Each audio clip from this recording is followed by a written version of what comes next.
You are listening to Rotten to the Score.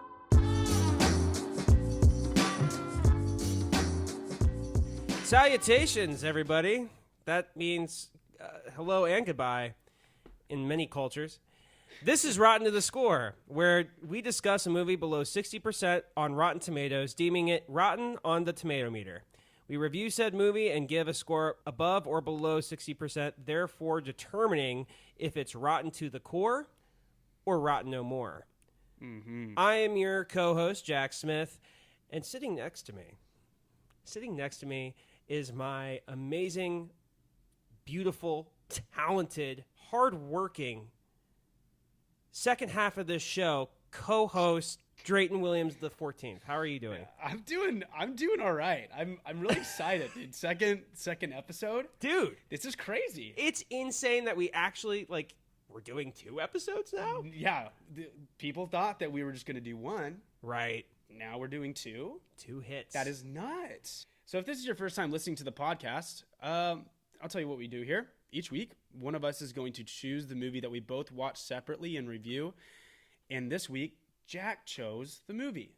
I chose 17 Again. Mm-hmm. Currently, 17 Again has a 56 on the tomato meter, meaning it is a rotten movie. Yep. This PG-13 classic was released in 2009, starring Zac Efron, Matthew Perry as, if you don't know who that is, that's Chandler Bing. Yeah. Thomas Lennon as Ned Gold, and Leslie Mann as Scarlett, who is married to Judd Apatow, and she's in a lot of other things. I didn't know she was married to the old Appy. She's married to the old Apperson, the appetizer. The old the appetizer. Yeah. And her daughter is in Euphoria. She's I think her name's Lexi. That's cool. Sydney Sweeney's sister in Euphoria. Yeah, so there you go. Anyway. Anywho, Burr Steers directs this movie. It's actually his directorial debut. Okay. I didn't know that. So this is his and still to this day, his only movie that he's directed. Now he's written. Wait, hold on. This is the only movie he's directed ever. This is the first and last. Okay. Yeah, right. This guy, they're like, hey. I'm honestly surprised by that because really good for your first one. Yeah. I guess not the best for your last one. Okay. So would you say that you would want to open up with a 17 Again? Okay. You wouldn't want to close with a 17 Again. Yeah, I would say that it's interesting that after this one I wonder if he just decided not to just completely stop directing movies. Was that his choice? Was that somebody else's choice? People were just that one was so bad. I really don't know because he was known as an actor mainly, but he wasn't doing well. His full name is Burr Gore Steers. That's a crazy name to get. Burger Steers? So, its budget, the movie's budget was $40 million. Okay. The box office was $64.1 million. So they made it back. Oh shit! Okay. And yeah, so it's successful. It didn't break records or anything. It's definitely a lot better than some of the movies that we see now that are actually really good, where they lose money even though that they got amazing ratings. Yeah, I mean the cast is really good. In terms of for your budget. Yeah. Not bad for a first time directed movie by Burr Steers. Burger Steers. We love you, Burger. We can't get enough of you, Burger Steer. We can't give you enough of that, Burger Steer. Wait, Jack, why did you choose this movie? I chose this movie for 2 reasons. One, 2009 was the year of my life. Okay. This movie comes out. I watched it a bunch. Uh-huh. And then also, I really wanted to see why this was rotten because obviously I haven't watched this movie since I was a kid. Yeah, I haven't watched it since I was maybe 14, 15, something like that. Yeah. So I wanted to see if it if my memory had failed me and this was actually just an awful movie, or if it was a really, really good movie like I remembered. But, that actually kind of leads me into the next thing we should talk about here, which is, what are some of the reviews that you saw that kind of fuck yeah. made you giggle, made you laugh a little bit? I think that some of my reviews are a little bit, I'm not sure if they made me giggle. We'll see. Okay. I got 3 reviews that I wanted to get someone who hated it, someone who was kind of like, Yeah. and then someone who just loved it. So Ben Lyons says I was disappointed.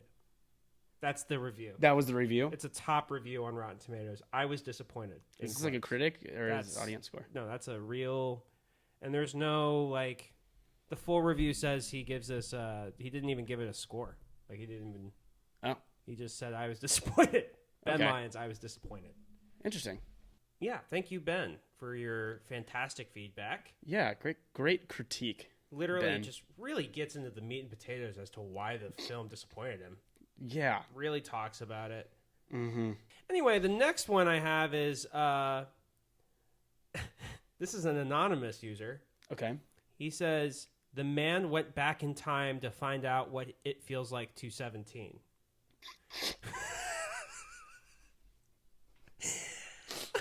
Did he give a rating? He gave it 4 stars. Hey, he's not wrong. Man definitely been back to 17 time. He went to see 17. He went over there. He went over there to see 17. Have you ever tried 17? Have you ever tried one of those? That's the craziest review to leave on that. He also just doesn't go back in time. He just doesn't. Oh my god.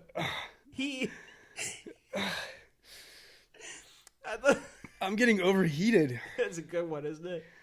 It's a good one. Oh gosh, we're a couple minutes in. That was so stupid. Oh gosh. This is another anonymous person. This movie is awesomely delicious in every way, shape, and form. Don't know what that means. Yeah. I don't know what delicious has to... That's a flavor thing, right? Maybe delicious is like a thing to say when something's good. Man, work today was delicious. Yeah. I say that all the time. Hey, honey, how was work today? I'm going to be honest with you. Work today was delicious. Yum. That was some good work. Give me more of that. I might go back for seconds tomorrow at 8 a.m. What? From 8 to 5. 8 to 5, it was just so... so yummy. It was so yummy and tasty. Fuck, work today was so scrumptious. Dude, it was delectable. Oh, gosh. Okay. All right. Do you have any more reviews? No, that kind of sums me up. Cool. Good. I only have 3, too. Okay, good. All right. I did all critic scores, and nice. Richard Probst said, seems an odd choice for Efron in his stated goal to become a serious adult actor. 2.5 stars. And this review was posted in 2020. Yeah. The movie was released 11 years prior. In 2020, Zac Efron was definitely trying to take more serious roles. Yeah. We saw that. Yeah. When he was 20 in 2009, I don't think he was trying to take serious roles. I think most of his roles weren't very serious. He's coming off High School Musical. Directly off of High School Musical. So I don't think it's that. Yeah, no, I have a bone to pick with this person. Yeah, Richard Probst, that makes zero sense at all whatsoever. I mean, he's a critic on Rotten Tomatoes. Never invited on the pod, I said it. You're not. Yeah, Richard. Yeah, get out of here. Yeah. Richie P. Yeah, Richie P.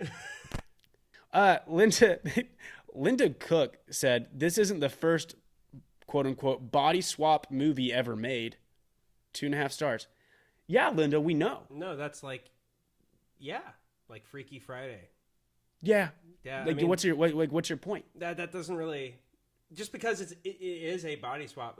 People make action movies all the time. No one says this isn't the first action movie ever made. Yeah, no one's ever said that.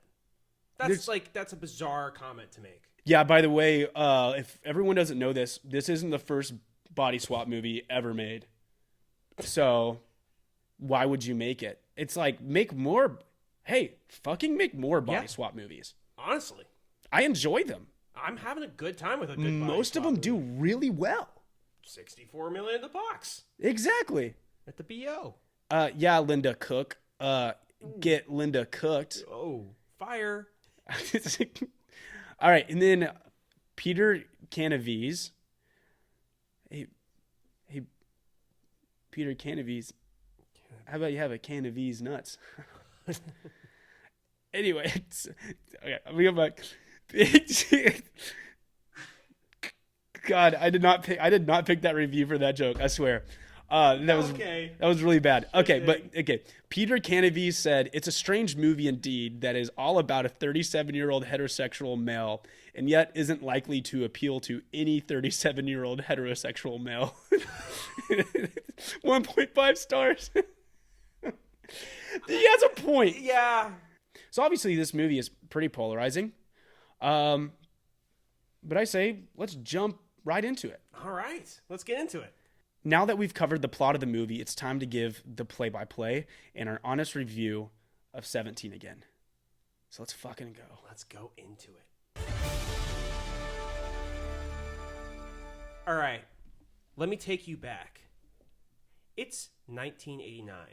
Michael O'Donnell, a.k.a. Zac Efron, was the star of the high school basketball team, with a college scout in the bleachers ready to watch his championship game and a scholarship guaranteed for him if he plays well. Just as the game is about to start, he sees his girlfriend Scarlett by the bleachers. He blows her a kiss, then goes to her when she looks very troubled. She tries to pretend like everything is fine, but finally she tells him she's pregnant. The game starts, but he can't think of anything but Scarlett, and when he sees her leaving, he tosses the ball away and walks away from the game and the scholarship to marry her. Mm-hmm. Honestly, great start to the movie. Yeah. In the beginning, Zach is warming up in the gym before like team photos or whatever, and he's just fucking making it rain, dude. He is like slapping net. Like the net is popping from every single fucking shot he's taking. He's not missing. And one thing I can appreciate about this movie, no matter what, I can appreciate the fact that they got an actor that can actually play the sport that they're playing, because we see too many sports movies where it's like, this guy's good at acting and he's attractive, but he can't play football. Let's just make him fucking quarterback. Yeah, always. Yeah. And it happens all the time, but this movie's up there with like Mike, where Bow Wow fucking knew how to actually play basketball, kind of. Yeah. Longest Yard, where Adam Sandler could throw a football. It's like Adam Sandler's actually athletic. It's up there where it's like they chose a main character that could play the sport that they're playing it. And I really appreciate that, because fucking Zach, he balls, bro. He hoops. It was a cool thing to when researching this movie, that he is known for doing his own stunts. Like, that's how it's marketed, as he's doing his own stunts, a.k.a. I know how to dribble. Made a layup? I dunk basketball. Yeah. Doing layup lines? They take the picture. Mm-hmm. It was the basketball photo. Yeah. And you are immediately thrust into the 1989 championship game. Yeah. Where he's like so cool. Zac Efron is just so cool that he just hops in. Are we talking about the dance, dude? Yeah, just like a little too much. They're playing what? Fucking Bust a Move by Young MC, which like great song. Great song. Kind of like a cliched song at this point, but still a good song. I assume they were actually playing that kind of song at that time. Cheerleaders, they're killing it. Zac Efron jumps in. I think they do this because he was obviously in High School Musical before, so they had to show a glimpse of like, oh, remember, he can dance, by the way. Yeah. But imagine being on the other team and you're about to play this team, and that's what I was thinking. A member of the basketball team just starts dancing with all the girls and like rips off his sweatpants. Yeah. I would be like, we're gonna slaughter this team. No, they're done now. Like, they're done. Yeah, target on their head now. And if I'm a teammate of Zac Efron's, I'm sitting there going, yo, what the fuck is he doing? Seriously. It's you're like the captain of the team. I didn't know. I looked back, and supposedly this is like the championship. Yes. And he's dancing. Yes. I'd be like, guys, we're losing. Dude, we're losing this game. The amount of shit the coach just lets him get away with in the middle, like right before the game starts. Oh my gosh, dude. Like, his coach has to be so pissed. And then a scout is there too. Yeah. From Syracuse. Dude, I didn't even think that's actually, because like imagine your future. Like, you could get free school, a free university. Yeah. And you're like gonna go in there and show off your basketball skills. Uh-huh. And instead you're like, no, watch this. Bust a milk. Immediately, like, if I'm this guy, I'm like, no, that's not. I'm not actually going to leave. Right And then you're gonna go talk to your girlfriend too on the side. Unbelievable. And then he's just like gonna go talk to her, and then his coach sitting there going, "Mike, where are you at? Come on, buddy." And he's just like, "Hold on one second, coach." And he's not even having like a. At that point, when he's telling his coach like, "Hey, hold on," he's not even having a serious conversation with his girlfriend. No. He's literally just like, he's like, "Oh my gosh, it's so good to see you here with the scouts here. I'm just like having like not like a great time. I'm really nervous for the basketball game, as you can tell. I'm dancing with all the cheerleaders. I'm doing a dance routine with the cheerleaders. I'm obviously so nervous with the scout being here from Syracuse." So has a conversation with his girlfriend, who he like calls. That's a whole nother. Basically, he like looks at Ned and he goes, "Wait, who's that stone cold killer over there?" Something like that. He goes, "Oh wait, that's my girlfriend." Yeah. Just jogs over there and has this conversation with her, and she understandably is very kind of like messed up from learning some news. It's not really told to you what she says, but you kind of understand that she's pregnant. Yeah, which I did have something to say about that part where they show it. This is like one of the parts of the movie where I was like, this might be a really fucking good movie.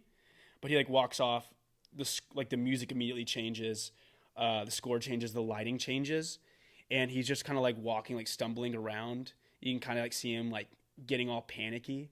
Yeah. And I was like, dude, this part's really good. Dude, that's the one thing I really enjoy is like, any one of if you're a high school student, that's exactly how you would have reacted. Oh yeah, like, 100%. You wouldn't even, the moment that said to you, you're probably not like, can't wait to play some basketball. Like you're probably just like, who am I? Like literally, like life is basically, basketball is basically over for me. Like this is done. And then he's sitting there and he's like dribbling the ball, and they're like, "Come on, Mike, what are you doing?" And then he tosses the ball behind him and then just lets the other team grab it and then score. Like, maybe toss it, maybe pass it to another teammate. Instead of just fucking your team over. The last thing you do is, "Hey, by the way, I'm going to leave this game. Also, I'm just going to help the other team. I'm going to like, I'm helping y'all lose." I'm on the other team right now. I'm basically on the other team. I'm a fan. He literally doesn't. He goes back into the tunnel and then like tells her like, "Hey, like we're in this together," and then runs back in and puts on the jersey of the other team and starts playing for them. Yo, he just jogs back out. Yo, sorry. Yeah, I had to deal with that.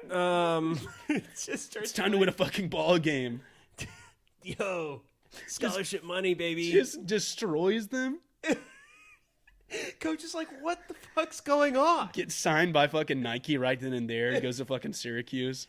This is, so I understand it's a very, like, he does leave and goes to the tunnel, sees Scarlett out there, and it is like a very cute, I even say, like, it's a sweet moment. Yeah. And it's sweet. But one thing, immediately I was like, oh, so why didn't you just play the game, take the scholarship, and then you guys get married? I was thinking, I watched it again today. Yeah. And I was like, wait, this isn't, like, having a child isn't the end of your college career.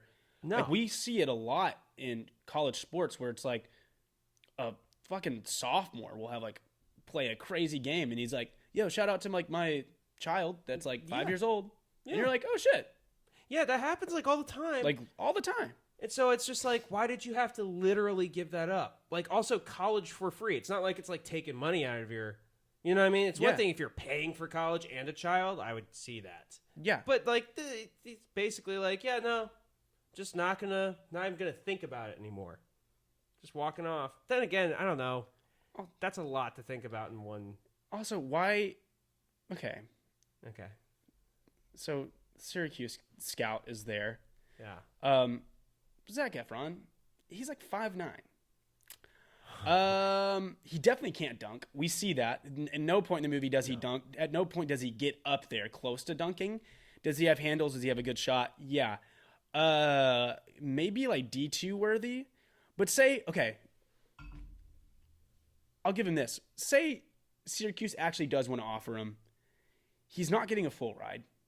He's 5'9". Can't dunk. No. Not very fast. You can just tell he just has handles and is good at shooting, which is every other fucking guy you see in high school basketball. Yeah. He probably just wouldn't play. So he's probably not going to do much after that. It's not like he's going to the NBA. Yeah, but I mean, free college. But also it's not like he was going to. Yeah, I don't think he was going to succeed. But for the sake of the movie, we'll say that, hey, he was on the way to the NBA. He was actually 6'2". Dude, he was and he could yam it. Dude, I love when Zac Efron, the 7'1" giant out there, just hawking up threes. So 20 years later, Mike's life is a mess. Scarlett has separated from him, forcing him to move in with his high school best friend, Ned Gold, now a geeky millionaire software developer. And his kids Maggie and Alex are distant and want nothing to do with him. At his job, his boss passes him up for a promotion in favor of a woman the boss likes, and Mike explodes at the boss and is fired. He stops by his old high school on the way home, sees his 1989 team photo in the showcase, and reminisces about the life he threw away. Then he encounters a mysterious janitor who asks him if he really wishes he was a teenager back in high school again, and he does. On the way home, he sees the janitor, apparently ready to jump from a bridge, and he tries to stop him. But the janitor suddenly disappears, and Mike falls in the river himself, where he's magically transformed back to age 17.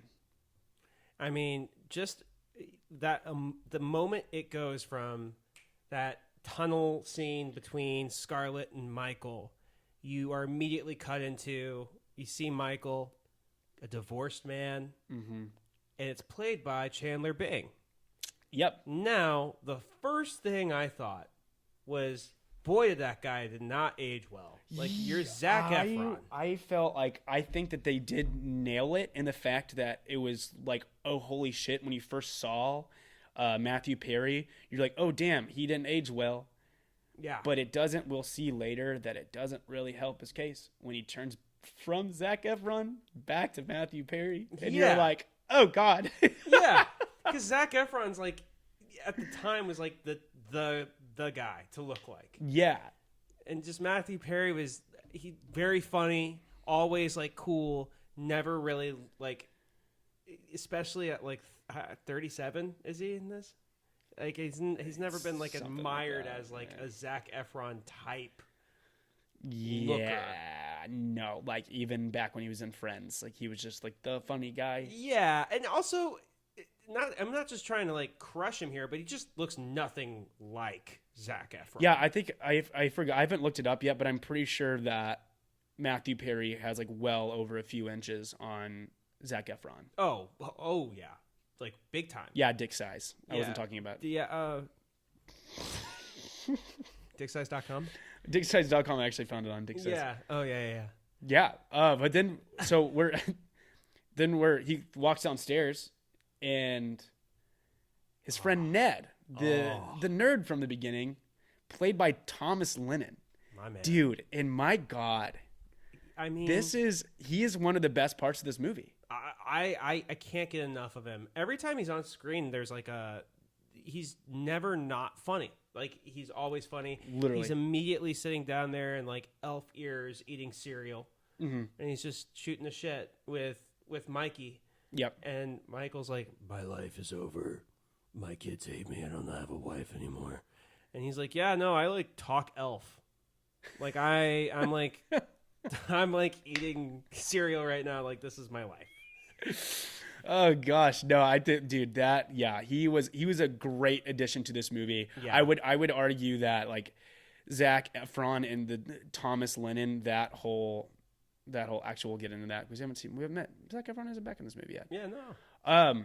But yeah, so they're at breakfast and they're talking about how Mike is supposed to get that promotion. Yes. And he's like, I'm getting the promotion. Yeah, he's excited. Getting it. And they go and they're like, we're in the conference room for his office, for his job. Yeah. And they're giving the promotion in front of everybody. That's so messed up. Which, when I was a kid, when I watched this movie, I was like, oh yeah, give promotion in front of everybody. That's how that works. Now that I'm an adult and I've had big boy job, you don't give promotions in front of everybody. And you also don't just like hand them out like a surprise. Like you usually confirm if that's okay. You offer it, they have to accept it. Yeah, like a whole process. Yeah. And in this one, it's just like, all right, you're promoted. You're now a promotion. And then he's literally like, I've been here for 16 years. She's been here for 2 months. How you don't promote people that have been in a job for 2 months? No. If it's something that big too, which it seems I'm not even sure what it is, but it seems like it's a pretty big job. I mean, yeah, and also it's like, it's just weird. Like you've been at the same place for 16 years and you've never been promoted. Why? That was also one of the things that I was like, that actually makes sense. Yeah, like, I've been here for 16 years. Yeah, you've been here for 16 years. That's the point. You've been doing the same job for 16 years. Yeah. If it didn't happen before, probably not going to happen now. I mean, we give people promotions in 2 months. Yeah, get fucked, Matthew Perry. Absolutely destroyed. Just kidding. No, actually, I agree with that. I agree with that part. I don't fucking know. Yeah, but then he like gets fired, and one of like the funniest parts when I realized like this movie is going to be funny as shit is when all the girls are like rushing into the elevator and they're like, Wendy, you did it. And they're like, Wendy, Wendy, Wendy. And then it just like pans over and he's just sitting there with his box packed full of all of his like high school basketball trophies. Yeah, and he's just sitting there after getting fired and they're all like chanting Wendy and they're like, we're going to TGI Fridays. And I was like, oh, that's pretty funny. That's funny. I will say this too.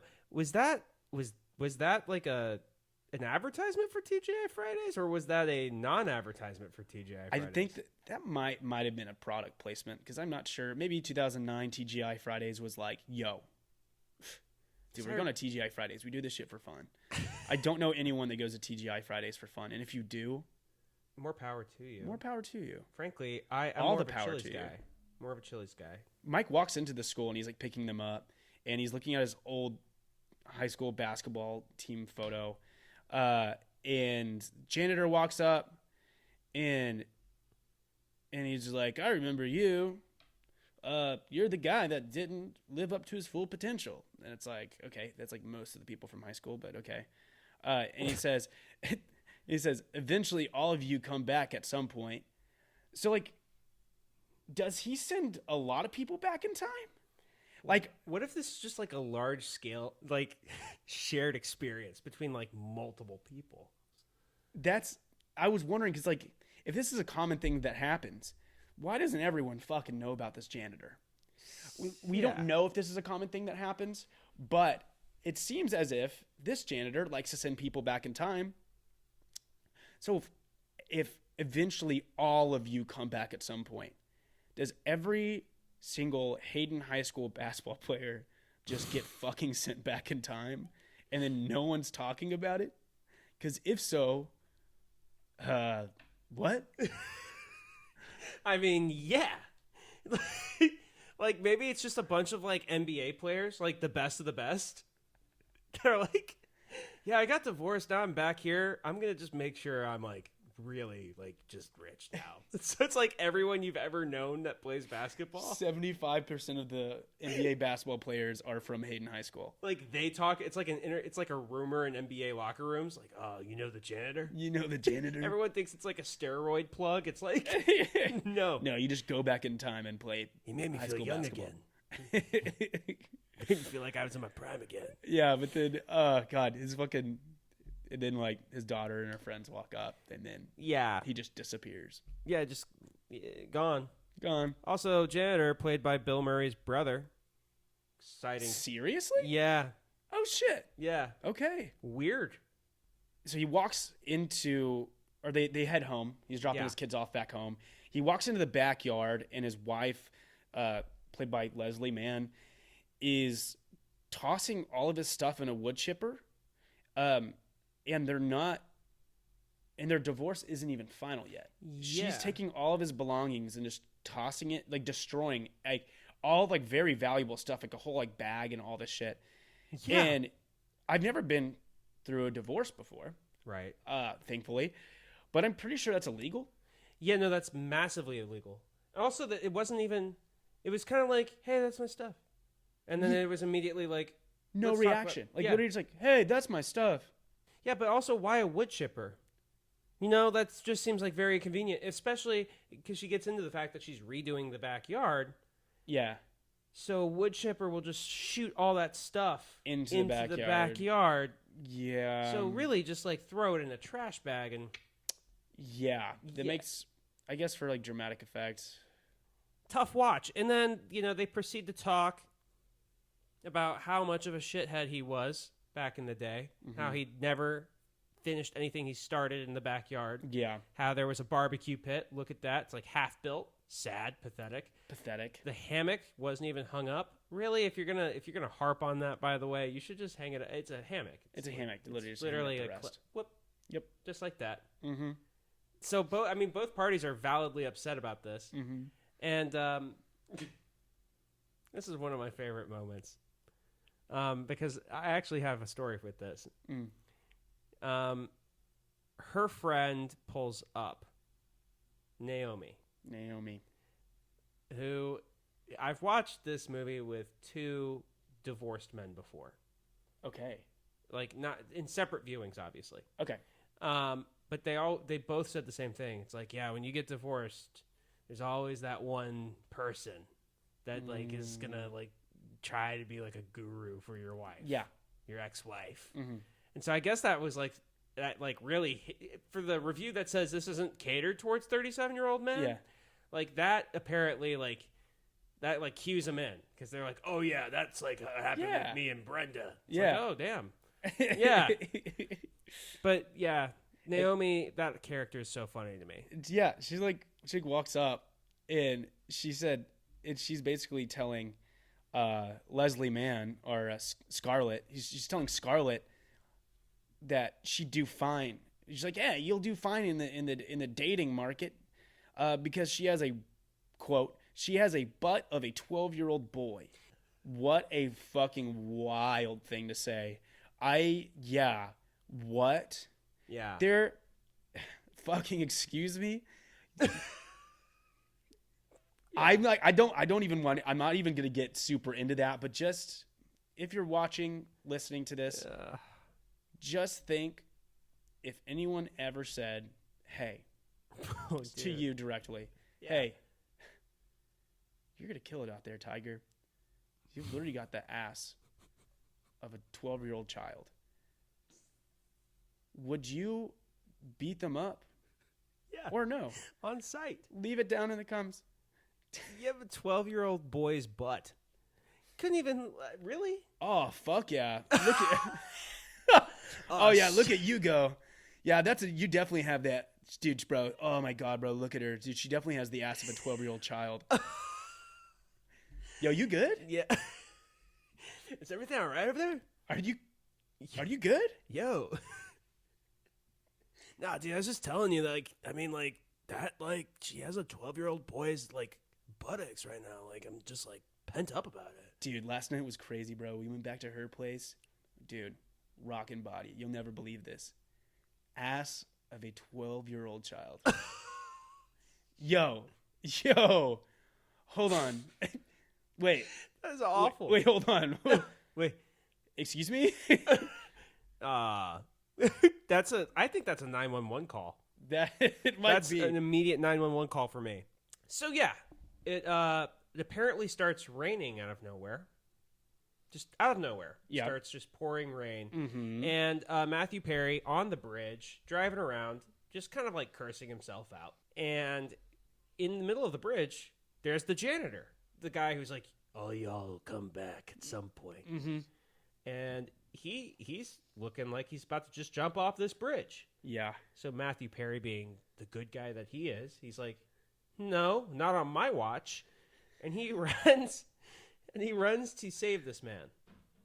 He jumps, the guy, the janitor, and he looks down. He sees a whirlpool, and in this whirlpool, he sees his 17-year-old self doing this for video only.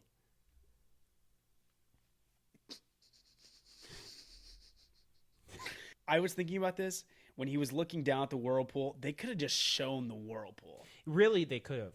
Yeah. And they just showed like it didn't look great. No, it didn't. It didn't look great. And it also looked like, it was like very projection-y.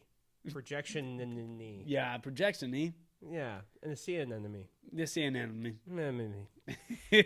But yeah, he falls in. Yeah. Falls into this whirlpool, and I don't know about you, but like the first time I watched that, I was like, oh, he's dead. He died. Yeah.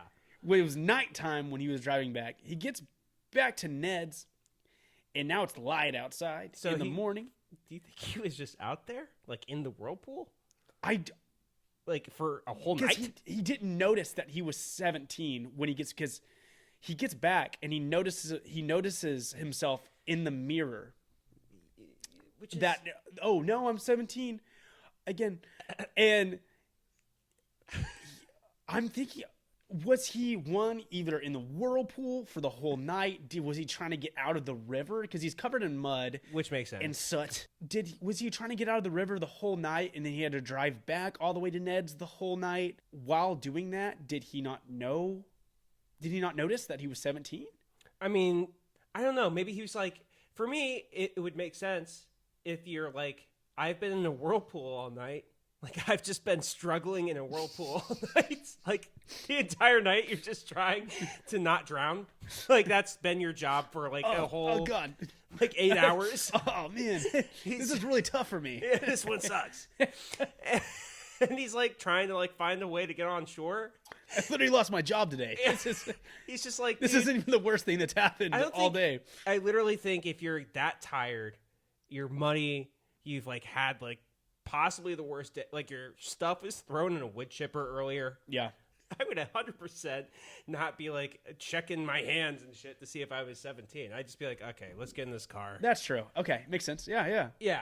He, like, screams after realizing that he's 17 again. And Ned runs in, and they start, like, Ned tries to kill him. Like, they start to fight with literal... They fight with literal swords. And Mike, like, straight escapes dying multiple times. Oh, yeah. Like death. Like not just like, no. He almost, like, beat him up. He almost knocked him out. He almost stabs him. He's, like, 3 inches away from, like, stabbing him at one point. And it's, like, kind of played in the movie as, like, oh... yeah, this is kind of funny. They have, like, whimsical music going in the back. It's like, no, this is like a fight to the death right now. Yeah. Imagine if you just died and the movie ended. Tough way to go. You just been whirlpooled and then you get this? 17 again is about a 37-year-old man. Short film. It's a short film. That 37-year-old man, he's like, goes back to his high school, and then some guy turns him back to 17 and he gets killed. And no one knows where the 37 version of him is. He just goes missing. It's just like this dead 17-year-old that no one recognizes. So it's like an unsolved murder case for years. Oh, God. So, like, everyone's like, yo, where did Chandler Bing go? It's like, I don't know. We just haven't seen him. We literally just haven't seen him. He kind of sucked. There's, like, no footage of him falling into the whirlpool. It's on a bridge. Yeah, he took us for ice cream, and then he disappeared. He dissed Naomi. And then Uncle Ned found, like killed a kid in his house. Bad couple days for Uncle Ned. How does Ned not recognize immediately that's because he grew up with him? How does he not recognize, like, off the rip, hey, that's the 17-year-old? I've seen that face before. Yeah. It's almost like the movie's telling you, like, yeah, no, Chandler Bing and Zac Efron aren't the same. They just do not look the same at all. Yeah. And so, you know, he pulls up in the death blow between Ned and Mr. Mike here. because Ned's like right over him with like a picture, and he's like, "I'm gonna take you out right now." Yeah. The picture is of him at 17 and of Mike at 17. Yeah. He's like, "Oh my god!" And he drops the photo on his face. And then he knocks him out. Yeah. With a photo. With the photo. Yeah. Okay, so after he convinces Ned who he really is, Mike decides he's been given the chance to live his life over again, but to do it right, quote unquote, to win the basketball scholarship and go to college. With Ned posing as his father, he re-enrolls in high school under the name Mark Gold, living with Ned in his mansion full of high-tech toys. But as he starts to fit into school life, he realizes his daughter is dating the sadistic basketball captain, Stan, who only wants sex from her. And that Stan is also bullying and tormenting his son. Gradually, Mark realizes that the real reason he's been given another chance at this life, is to help his children and try to win back Scarlett's love. He befriends Alex and discovers that his son has real talent in basketball and can hit three-point shots effortlessly. He works with Alex to sharpen the rest of his game so he can win a place on the team and win the girl of his dreams. As Alex and Mark practice shooting baskets together every day at Alex's house, Scarlett is amazed of how much her son's new friend looks like her ex-husband did in 1989. Mm-hmm. So maybe one of my favorite scenes is when they're sitting together, icing each other down here with like peas and like cold packs, because they just beat the ever-living shit out of each other. In that moment, Ned has brought out probably, I would say, close to around 200 different pieces of books trying to explain this. Of literature. Of literature. Of literature. Of course. That's Genovian for those who don't know. Yeah, it is Genovian. Callback. Callback. Whoops. But yeah, really funny scene. Mm-hmm. Really enjoyed it. Really enjoyed their dichotomy, because I was worried once Zac Efron and the older version of Ned were introduced to each other that it would be kind of like, this is a kid talking, pretending to be someone. Yeah. Yeah. But Zac Efron, he plays a 37-year-old in a 17-year-old's body very well. Amazing. I think he does it very well. I mean, Zac Efron, we all know, amazing actor. Yeah. But like Ned brings up spirit guide transformation magic. We all know that. Yeah, we all know that. The classic. The classic one. And basically, they established that he was transformed by a spirit guide, the janitor, to send him back, or to send him back, basically back to, like, along his path. The path is high school basketball. But yeah, I like how self-aware it is when they're talking about, like, why would someone come out of the sky, go push you into a whirlpool for you to just, like, play basketball again? Doesn't really make any sense. And, you know, that's maybe my favorite parts of this movie is just, like, when it can laugh at itself a bit. And I think they do that quite a few times going forward. But yeah. 100%. And they go back to Hayden High School to enroll him in school. And Mark is like, I need to dress up as a teenager. So he wears the Ed Hardy getup with a sideways fucking hat, which is pretty funny. I saw that and I was like, that is hilarious. No, that was in like the crazy amount of like necklaces and stuff that he was wearing. Everything was blinged out. Mm-hmm. It was like, yeah. No, I mean, if you're 37 years, it's like if my dad looked up what was trending right now and was like, oh, e-boys. And then, sorry, Dad. And then he would like you know, dress like an e-boy. Yeah. And we'd all be like, that's only like a very niche thing. Yeah. You know? They walk, into the principal's office. Right. And we're introduced to Principal Masterson. Here we go. Played by Melora Hardin. Yes. Yeah.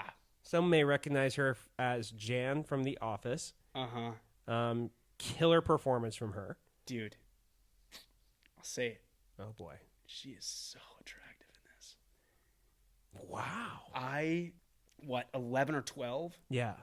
When I first watched this movie, and even as an 11 or 12-year-old, probably prepubescent at this point. Yeah. I was still like, whoa, Jesus, okay. Yeah, no, she's a very attractive woman. Yes. She was, for me, it's always been like, that's Jan from The Office.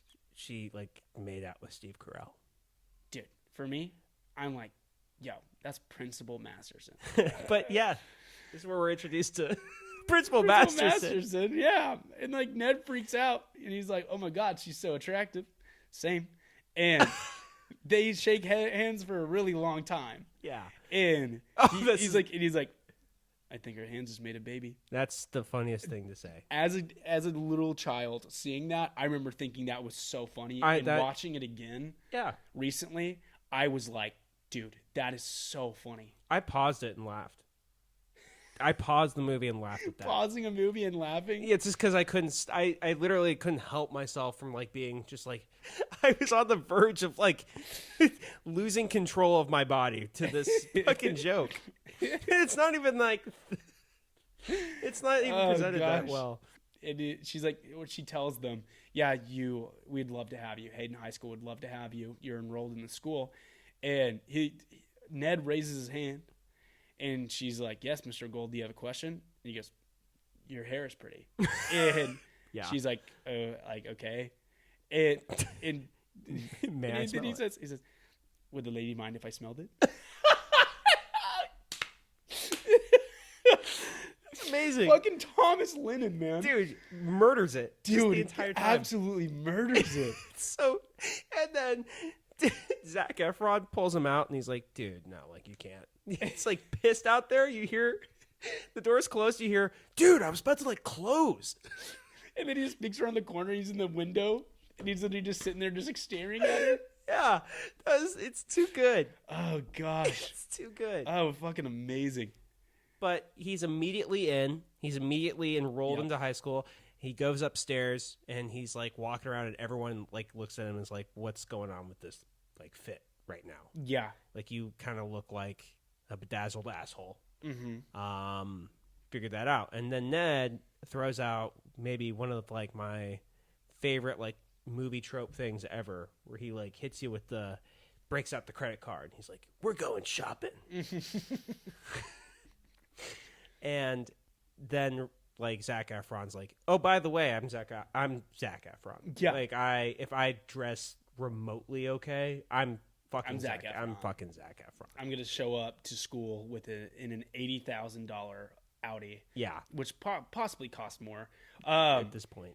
He just shows up to high school with an $80,000 Audi. Yeah, comes in, fucking with the most classic fit of all time. The leather jacket, the white shirt, black t-shirt, and he has like the glasses and everything. Aviators. They do this weird thing though, where they like show him getting out of the car twice. Like the editor, like shows that, and then it becomes a trend where they show the same thing. It's almost like a GIF. Yeah. Where they just like will have it replay, like the same. Yeah. But only zoomed in a little bit. Zoomed a little bit. Yeah. Yeah. I'm not sure if that was a thing back in the day. I feel like that's just such a Burr thing to do. That's just a Burger Steers thing that's to such do, a man. Burger Steers. Come on. Oh gosh. And then it's like he goes into class and his like wife calls him while he's in class and they're having like some kind of divorce meeting. Yeah. And she doesn't even notice that his voice has like drastically changed. Yeah, I also was kind of like, that's a little unrealistic. Yeah. Yeah. She's like, where are you at? And he's like, I'm in fucking what? He said Peru. I'm in Peru with the Incas. He's in Peru. I'm in Peru with the Incas. Yeah, I'm trying to figure out Rogaine. And then a girl walks up. This is amazing. A girl walks up and she goes, would you date a 10th grader? And they could hear it on the phone. And she goes, oh, what? And he goes, oh, no, I want the kids. And then she goes, oh, okay. And that's like the end of the conversation. Yeah. And you got to put yourself there, right? Like the interaction between him and his kids is really funny. Like when he first sees Maggie and is waving at his daughter. His daughter's like, dude, like, why is this kid like fucking waving at me? Yeah. And just he plays into the like awkward, doesn't really know social cues of modern time in that moment. Yes. And yeah, they do. Yeah, from here on out, they really do a great job with that. Like, fantastic work from Mr. Burr, Mr. Efron, and the rest of the cast and crew. The rest of the cast. The rest of the cast and crew. So he goes to gym class. Yeah. And Zac Efron's making like basic layups in gym class. And Jim Gaffigan, the coach, still the coach at this time, Yes. Notices him and pulls him aside and goes, "You've got hops, kid." He was just like making you see it. It's not even like wildly impressive. He is making like basic layups, making it look like he knows how to play basketball. Yeah. Like, wasn't like he was getting that high up there. Yeah. And then the coach says, "Hey, so we're looking for a point guard." You don't have a point guard already? Like, what have you been doing? That's step one. Yeah. Start a basketball team. Point guard. Make sure you have a point guard. The guy that controls the ball every time? I'm starting a basketball team. Yeah. And we are don't have many players. We actually just have one player. Good thing he's a power forward. Hell yeah. You've got yourself a team right there. We're done. We're done. We're good to go. No reason to even go any further. I think we just stack our team full of fucking power forwards. What? It's like if I shot a basket and made it, and someone came up to me and was like, "Holy shit, you could go like pros." Like, I just made the one shot. You saw like my one shot I made like all day. Being out on a football field and just like running warm-ups. Yeah. Running warm-ups and then the coach walking up to you and being like, "Hey, by the way, we're looking for a quarterback." You're just like, I haven't even thrown a football in front of you yet. yeah. You're just running.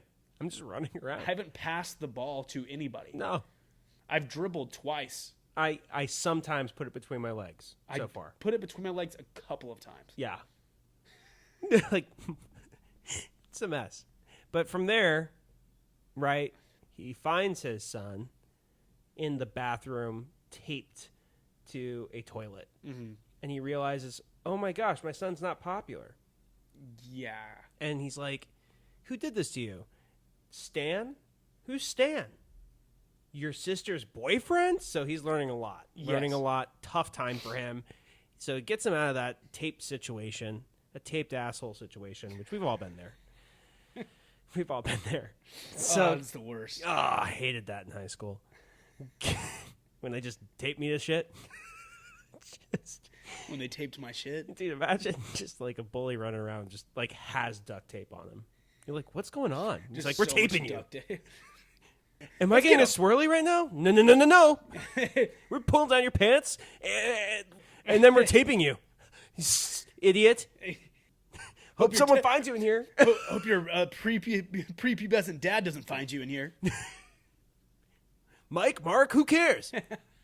So, finds his son in there, tapes him off, takes him off his tape, gets into the, go to the lunchroom, sitting down, shooting the shit with him, and his son's like, yo, that's the prettiest girl ever over there, the cheerleader captain. And Mark's like, oh yeah, we're going to make that happen for you. And he sees Stan walk in. Now, Stan is introduced as like this, like, he literally looks like he has killed 5 people in his day. 100%. Yeah, no, like he looks like, I can't explain this without saying it. He looks like an Eminem fan that really got into spray painting. I can't explain. That's accurate, though. I can't explain it. That is accurate, though. He looks like someone that like Lose Yourself is up there as number 1 on his like Spotify Wrapped every year. He has like a tattoo on his neck too. Yeah, he's like wild thing to have. So he starts like absolutely making out with Maggie, aka Mark's daughter, and then like Mark's like, dude, I'm gonna stare at him like I'm his. That's my daughter. Yeah, like you're making out with my daughter in front of my face. Like I'm gonna look you in the eye, and so he does that. Comes over, starts kind of beating the crap out of Alex, his son Yeah. in front of him. So Mark then stands up and makes a fool. And Mark just roasts the shit out of him. Oh yeah. And maybe Murders him. like the coolest roast scene ever. Yes. Because he stands up. He stands up to Stan, and Stan's like, "What are you gonna do about it?" He's like, Zach like stands up and he goes, "First thing I'm gonna do, I'm gonna call your dad." Yeah. And then everyone's like, okay. But then Stan immediately, instead of like pouncing on that opportunity to be like, "You fucking dork, you just said you're gonna call my dad," Stan actually gets pissed about it. Yeah. And just goes, "Oh yeah," and then throws the ball at him. He goes, "Watch out!" And throws the ball at him. And Zac Efron catches it one hand, arm extended too. Which arm extended one hand. I'll be honest with you, I was like, what happened? Is he like Peter Parker all of a sudden? Dude, very Spider-Man-esque. Totally. But still sick as fuck. He Totally, catches that yeah. shit. And he like starts talking about how Stan is like insecure as a bully. And everyone's like, "Oh, yo, shit." And he ends the thing where he's like spinning it. He's like spinning it, dribbling between his legs, throwing it behind his back, fucking rolling it on top of his head. Yeah. Fucking like throwing that shit on his nose like a fucking Yeah. seal. And then he just goes, and he goes, "Stan has a small wiener," while spinning it on his pinky. Masterpiece. It was, yeah. And it was like all backed by science that he like also says Yes, earlier. dude. Really cool. Easily like the best takedown. And Stan to kind of like to give Stan some cred here, doesn't punch him in the face No, yeah. in this moment. Just kind of takes that and goes, "All right." And that's it. That's the end of the scene. And which is crazy to me because he's the bully. He's like taped people to. He's taping people. He's done some very violent things. Yeah, and he's just gonna be like, "All right, you just call me small wiener boy. I guess I'll just take that." I guess I'll just go home and know. Well, son of a gun, you got me there.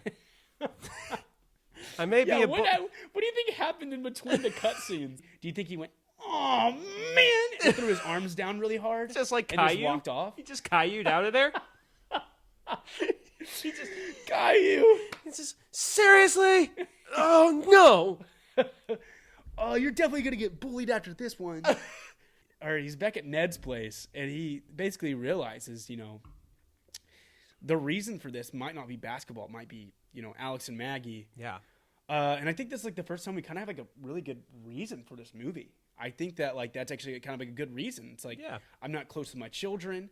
Now I'm realizing that my children aren't like having either like a good time in high school or they're not.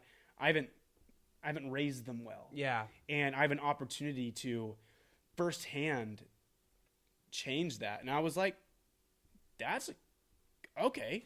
That's a Yeah. good reason for this movie. Once he realizes this, he immediately goes to help his son, Alex, Yep. with basketball. Mm-hmm. Because kind of like any dad ever, for those who Sports dad. yeah, who had a dad that plays sports, they're going to try to push you to play some sports. Yeah. And Alex is electric from the 3-point. He is. He is Splash Curry, Klay Thompson. Everyone else is dog water to him. And it's so funny because his son gets bullied, but also at the same time, bro, his son can shoot the lights out the fucking gym. Bro. Insane. So they're shooting around, playing games. The ex-wife rolls up with Naomi. Yeah, his ex-wife starts touching all over his like young boy face, his young child face, and she's like, "You look exactly like my husband Mike." And he's like, "Yeah, my name's Mark." And she's like, "Oh, okay." Mark starts helping Scarlett landscape her backyard because she hopes to start a landscaping business. He gains a new appreciation for her talents, but he frequently comes close to her or touches her in ways she considers inappropriate between an adult woman and a teenaged boy. Yeah, makes sense. Yeah, that adds up. He also comforts Maggie when Stan dumps her for refusing to put out. He tells her that someday she'll find a guy who treasures her the way she deserves. But he's horrified when he realizes Maggie's starting to think that guy is him. He tells her he can't get involved with her because he's already in love with someone else. Someone's secret. Mark or Mike walk into class and Maggie and Stan are making out hardcore in class. And we see this a lot in the movie. We don't have to touch on this again. They make out so much in public in this movie. And her dad, Mark or Mike, is just there to see it. But in Princess Diaries, there's a little bit of a makeout sesh, but it's not this egregious. Like, every time Stan and Maggie are absolutely macking, it's like an aggressive makeout sesh. It's like it's almost like a full body tackle situation. Yep. And it's intense. It's not cute. No. And the teacher, while they're in class, teacher's basically like, hey, our high school policy is to practice abstinence. Yeah. And Mike gives this whole spiel about, I think we should all abstain from sex. What do you say? Who's with me? Fucking dork. Yeah. At the same time, though, I thought if that was me saying that, like, I thought the reaction of the classroom was like, this guy is so funny for just blaring that out. They all do laugh at it. Yeah, which I thought was kind of like, everyone was like, oh, this guy's a joker, this one. This guy, he's fucking funny. Look at him talking about abstinence. Wearing his leather jacket. But at the same time, he's like, it's more of like a PSA for his daughter. It is. And then he goes into like this really like tear-jerkingly like agonizing description about basically how much he loves his baby daughter when she was, just a fragile newborn. And the entire class just goes, I'm just not having sex anymore. Yeah, he gives, if I was in class and the new kid stood up and was like, when you look at your new baby girl, and you've never seen anything more beautiful in your life, you just know that the person that you love, you're going to have sex with the person that you love when you're married. I would be like, yo, can we all collectively beat this guy up? Yo, like, what's the narc doing? Like, what's this guy doing? This guy's definitely, if we have a party, he's definitely going to call the police on someone. Oh, such an ass about it. Like, I would be just like, dude, listen, we get it. Like, preacher shit somewhere. I'd be so pissed. I'd be like, listen, I just got to get through this class. We know what sex is. Yeah. Come on. We've been in this class for a long time. You just got here. Fuck you for giving this fucking spiel about holding a child. We're in high school. All we want to do is fucking party. And the craziest thing is it's so effective for the rest of the class to then they're handing out condoms in this scene. Yeah. And the rest of the class just throws, they're like, we're never having sex. And we're going to get rid of these condoms. So basically, Mark's intention just comes off like he was just trying to impregnate the entire high school. And then, like, none of them have condoms now. So, except for fucking Stan, he just becomes more and more grimy. More for me. He goes, more for us. Am I right? And they're making out like so hardcore again in the middle of class. Yeah, it's like, dude. So horny. Just massively pent up. Yes. And then Mark tackles him. Of and course. they fight. And this is kind of where Stan just fucking just takes him down. Embarrasses him, yeah. Like four punches directly in the face. Yeah, and then just like fucking messes him. He's like, "You like that?" He says something like that, like, "You like that?" And they take a video of it, and like, then it's sent to everybody. It was Ned rolls up to the principal's office because obviously Mark just got in a fight. Mm-hmm. You're going to get sent to the principal's office, no matter what. Yeah. Rolls up in what I can only explain as like, have you ever seen Magic Mike? I've seen clips of Magic Mike. I have also only seen clips of Magic Mike. Okay. However, this man rolls up in basically assless chaps and a cowboy hat, which I assume they like have to do a bit of that in Magic Mike. Yeah. Yeah, I mean that just feels probably. Like I would imagine. That's a Magic Mike outfit, right? So he calls it peacocking, opens the door. She immediately recognizes it as peacocking. In fact, it's the first thing she says. Yeah. She goes, "Are you peacocking? Are you peacocking?" It's like this has happened to her so many times. Parents have just peacocked all over her. Yeah. She's like, dude, come on. You don't think it's my... Yo, her parents have peacocked all over her? Yeah. She's like, you think this is my first peacock rodeo, bro? No way. You better not be peacocking all over me. You better not peacock all over me, I swear. Seriously. So she's just like, dude, I've done this. I've done this. Oh, that part was so funny. I genuinely thought it was so funny. It's great. Yeah, and then Scarlett he is at the house again, at his house, and Scarlett shows him the backyard. He's like, "Wow, this is gonna be amazing, Scar." Yeah. And she's like, "Scar?" And she's like, "Only my husband calls me that." And he goes, "What? That's crazy. Anyway, I can help with the backyard." And she does the whole thing where she's like, "Oh, whoa. You're trying to fuck me, right?" You're into that whole cougar thing. You're all into the moms you'd like to fuck, and which she wasn't wrong. Yeah. Scarlett wasn't wrong. He's trying to fuck her. Yeah. He's also trying to keep his marriage with her. But also at the same time, she wasn't wrong. But he's like, "No, I need like business experience." Which is a solid retort. I mean, it's the only thing you can go for at that point. This next scene, basically just a montage of Mark helping his son with basketball. Turns out, makes the basketball team. Good for him. Yeah. And then Scarlett says that she has a date, and he's like, "Oh shit, Yeah. things were going well. Now taking a step back, Yeah. oh fuck, she has a date." And, they're going dancing on the date. That's Yeah, like the yeah, yeah. big thing. And Mark walks into by far the most mom move of all time. The snake. The snake had a lot of feelings about what's about to happen.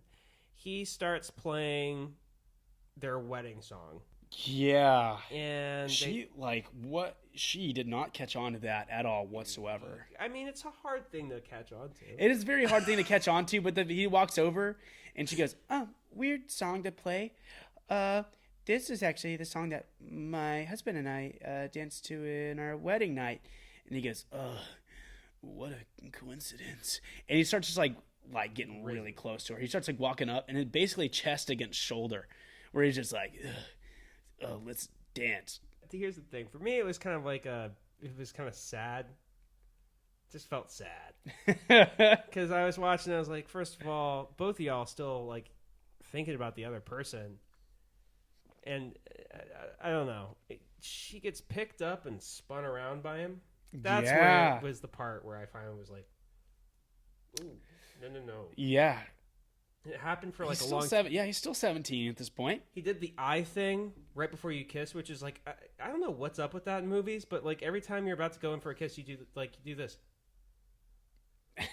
It's like you look up and down her face. Up and down the face, scanning the face. Just to make sure it's all still working, I guess. And like, does she want to kiss me? Scanning, computing. And they almost lean in, and Alex is like, "Dude, that's my mom right now." Like, that's my mom that you're holding my mom in the air. And then Zac Efron delivers the line, and he goes, "Oh, it's super weird, right?" And he goes, "Yeah." And he goes, "She's like so old, like it's so weird." And then just walks off. Alex is sitting there like, "Bro." Dude, but it's so funny because like no, even though like Alex said something, Alex still is just like, "Dude, my one like my only friend is like so hitting on my mom, and it's working." Yeah. And it's working, obviously. But I'm just not gonna like, do anything about it. I'm not gonna be like pissed off at him. I'm just gonna kind of just point it out and be like, "Dude, weird. Dude, my mom totally wants to fuck you." Yeah. That's kind of crazy, bro. Oh gosh. And then the guy shows up for the date and he goes, "Carnations, what a douchebag." Yeah. Scarlett's like, "That's not my kid. That just insulted you, by the way." And he goes, "Oh, that is weird." That's really a weird thing. It's again, like, just self-aware as hell. So, dude, so self-aware. This is the part in the movie where it basically it starts getting really good. Yeah, because then they go to the bowling alley.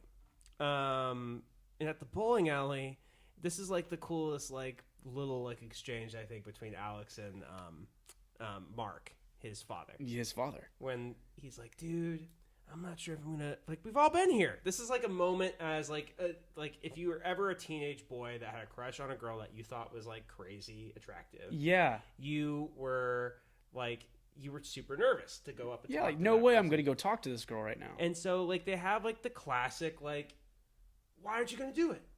conversation. Yeah. Why not now? You can do this. It's like this little. It's like it's cute. It's very endearing. Yeah. And so he goes up, starts talking to her.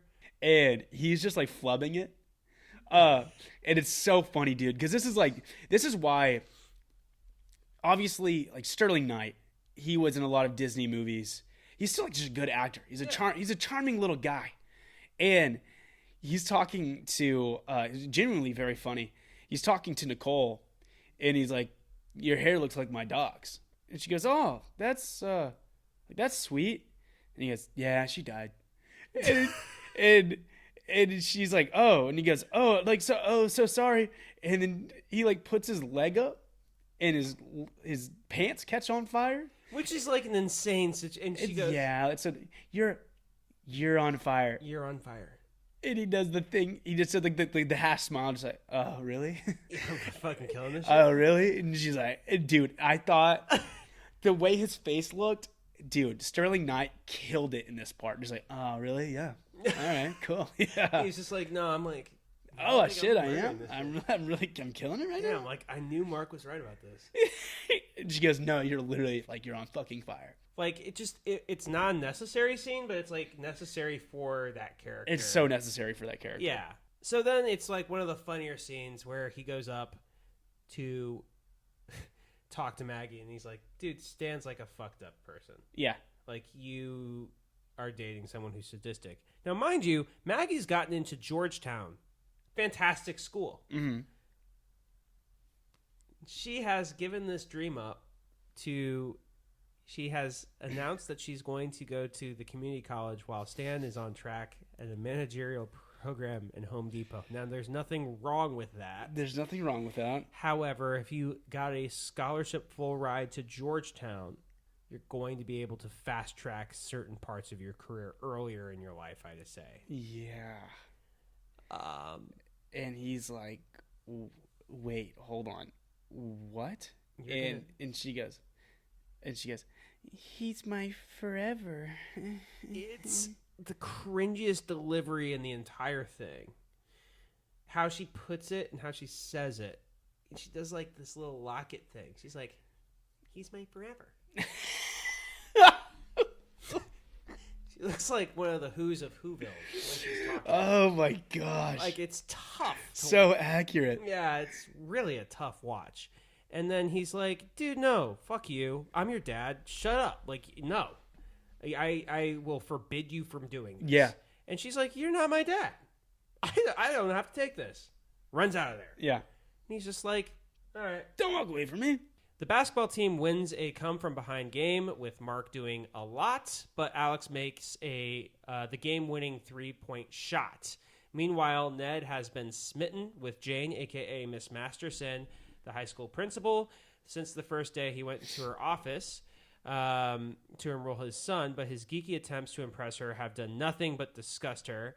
Finally, in return for buying laptops for every single student at this school, she agrees to go to dinner with him on the same night that Mark has announced a party at his house to celebrate winning the game. Mark tells only certain people about the party, but kids text it everywhere, and the whole school shows up at his house. So obviously, Alex hits the game winner. Crazy. Nicole walks up and she's like, "Hey."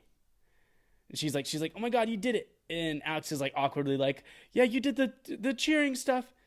Congratulations to you." And she goes, "No, congratulations to you." And they like awkwardly hug. Yeah. And he's telling Mark like, "Oh God, I totally flubbed it. I should have just kissed her right there." Which, no, you probably shouldn't No have. way. It was a basketball gym. I mean, fairly, your sister does it all the time. Maybe that's what he's picking up on. Yeah, Like, maybe that makes sense. sister- But they yeah. walk outside and he's like, and Mark's like, "I'll give you another chance." And like the synopsis had said, Ned meets Miss Masterson outside of the school. Yeah. And he's like, "Hey, if you go on a date with me, I'll buy everyone a laptop." So she says yes. Mark sees that and is like, "Dude, party at my place. I'll get you that kiss. I'll get you Just Nicole's lips, man. Like, we're gonna do this. We're gonna have a party at my place. Let's do it." And then he's like, everyone's like, "Yeah, let's go." Yeah. Going on dates, about to kiss the girl that you like. He, for some reason, is walking around to the amphitheater of their school, and he sees Maggie like crying, bawling her eyes out. and he's like, "What happened?" She's No. like, "You're here to tell me that you're right." And she's like, yeah, he tried to take me behind the, I don't know. He tried to have sex with her. And he was like, Yeah. She was like, no, we're not going to The quad. Yeah, tried to take me behind the quad. That's what it was. I don't know what Which that I don't is. even know. Yeah, what the hell is that? I never had a quad in high school. I don't know what that means. You know, he's basically just like comforting her, like, hey, you know, there's going to be a day where one guy is going to look at you and the sun will rise with you and moon will stop with drove down the stairs with you. Here, I have the quote right here. Thank you. The sun rises and sets with you. That's what it is. Makes a lot more sense than the moon stops and goes away. Yeah, it's not the end of the world. The sun rises and sets with you. And she's all over it. Yeah, no. And frankly, this is a part I understand. So she starts to pick up. She's like, oh, my rebound can be Zac Efron right now? Mm-hmm. And so she immediately is like all about him. And like kind of leaning in. She's like trying to be subtle about it and then goes full blown like, we got to kiss right now. And he's like, okay. Buddy old pal, Buckaroony. Ned and Masterson on this date, and Ned and Principal Masterson are on this date. Yeah. And she's like not really digging it because, you know, multiple dads have probably tried to take her on dates, and she's like, he's just like some rich guy, and he's kind of acting like a douche with the whole wine swirling thing. And he goes, you know what? I'm sorry. Actually, I don't know how to do this. I'm a nerd. Like I don't know how to impress women. I don't know how to talk to women. I've literally bought Gandalf the Grey's staff from, you know, the Two Towers. And she goes, that's actually really funny because he returns as Gandalf the White in the Two Towers. And they go, oh shit. And then it's on. They start talking Elvish to each other. And that scene is one of the most like shit yourself funny scenes in this entire thing because they bring in a soundtrack that's straight out of The Lord of the Rings, and you don't even get subtitles as to what they're saying. You just get like these amazing angles of just like her mouth talking Elvish like they do in The Lord of the Rings. It's so funny. It's such like a out of pocket, like left field situation because you just think that this isn't going anywhere, and all of a sudden it's like, oh damn, they're in love. Yep. While this is occurring, while this amazing date is occurring, yes, Mark is throwing the party of all parties. The entire school has shown up to Ned's house. Ned's house, of course, being filled to the brim with nerdy objects, with, you know, lightsabers, life-sized Wookiees, with, you know, beds made out of, like, their spaceships. And he's a nerd, like he just said. In this party, he sees his son. This must be... I think this is a proud dad moment more than anything. Mm-hmm. So when you see your son with like when you see your son with like an attractive girl who means well and is a good, like, nice person. Yeah. And he just goes, hey, Dad. Or he doesn't say, hey, Dad. But he goes, hey, man, I'm going to be outside. He kind of gives him like it's my boy. That's my boy. Hit him with the that's my boy. That's my boy right there. So he goes outside to find Maggie, who is talking about how she's talking to Stan. Stan's like, yo, I'm sorry for like doing that. Just wanted to show you how much I loved you. That way. Like this way. Yeah, I totally just want to fuck. That's how I show you that I love you. This is the only way I can never show that. and she's like, I'm with someone else. And immediately behind him is Mr. Mark, who's like threatening to call the cops on him, which means no one else in there is drinking. Yeah. You're just going to get everyone else arrested? Yeah. It's just weird. No, so he goes for like another fist fight with Stan. Loses again. Yeah, didn't learn his lesson. Just totally Stan. That's the last we see of him, really. He just punches Mark directly in the face, knocks him out cold. Yep. Wakes up, and this is the worst part of this entire. Wait, what scene is this? Chuck, what scene is this? I don't talk. I think we need to talk about this scene. This scene. He wakes up in his daughter's lap. And she's like trying to fuck him. She's like trying to fuck him. You're trying to fuck him. She's trying to fuck her dad. You're trying to fuck him, man. And so he gets out of her lap and is like, no, get away from me. Yeah. as that's obvious. This is the worst part about it. Not only is he looking like a scared gazelle, breathing and panting for its life. Yeah. This is a moment as a father. If you watch your daughter do this, what I'm about to talk about, With someone else. I think your mind gets like messed up. I think like you're in therapy for multiple years. Probably PTSD. Yeah. I can't even. At least like 2 to 5 sit down conversations you'd have to have. Yep. Because she says, like, "Yeah, do you want to play? Do you want to play? You want to play?" Which I don't know if you've ever been in fear for your life or have not wanted to be with someone. Yeah. Has anyone ever looked at you and been like, "Oh, so you just want to play?" And so she Thankfully, no. She's like, "You're like a gazelle, and I'm a lion. I'm a lioness." And she starts roaring. Yeah. And he's like, "Why is this happening to me? Like, what happened to my life?" Yeah, like, hey, no. Yeah, and he keeps like trying to explain to her, and she gets him pinned up against the wall. And while he's on the wall, she does like the classic like a thing.